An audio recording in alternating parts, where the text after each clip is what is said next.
The United Arab Emirates just celebrated its 40th anniversary, and I had the rare chance to spend a day with the Prime Minister of the UAE and ruler of Dubai, Sheikh Mohammed bin Rashid Al Maktoum.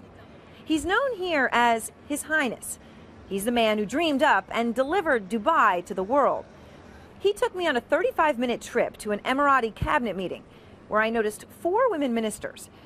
Now, despite Dubai's massive real estate crash, where prices plunged 60%, the city still has indoor skiing, the world's tallest building, and there's an Atlantis on a man-made palm-shaped island. But you can't come here now without feeling the crash. Many buildings are empty, with projects on hold, sand sinking back to the sea. But Dubai's fate matters to the USA. Experts tell me the UAE is America's biggest ally in the Middle East, and Abu Dhabi sits on 10% of the world's oil, raking in $10 billion a month. Some of that money goes to America. The Emirates is one of the biggest buyers of American weapons. But this is not a democracy. In a wide-ranging conversation that included the Arab Spring, dissent in the UAE, and Iran, I began by asking the Sheikh if his ambitions for Dubai have changed since the real estate crisis. I don't call it crisis. It's a challenge. This is a challenge, you know, when everybody, all good leader when the things are all right. But you take a leader, a good leader to come, you know, when it's crisis like that. What about the real estate market here?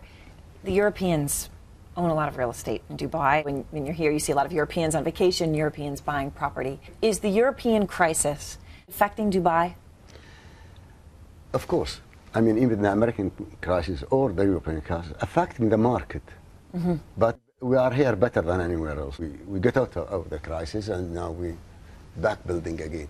But just to remind me, when the crisis, you know, the tallest building we completed, the metro we completed, the Maidan we completed, all was in the crisis. So all the big project, we did not stop. We only stopped. Some project was on the paper for a year or two.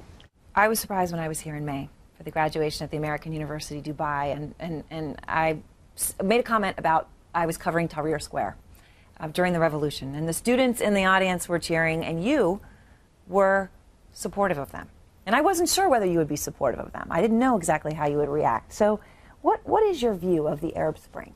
I said that in 2004. I said, please change or you will be changed. You were talking about Arab governments. The Arab government. The Arab Spring is the people who waited for a long time. And some governments are serving themselves and not they're serving the people. And the people want to war. You look at Egypt with the first round of elections.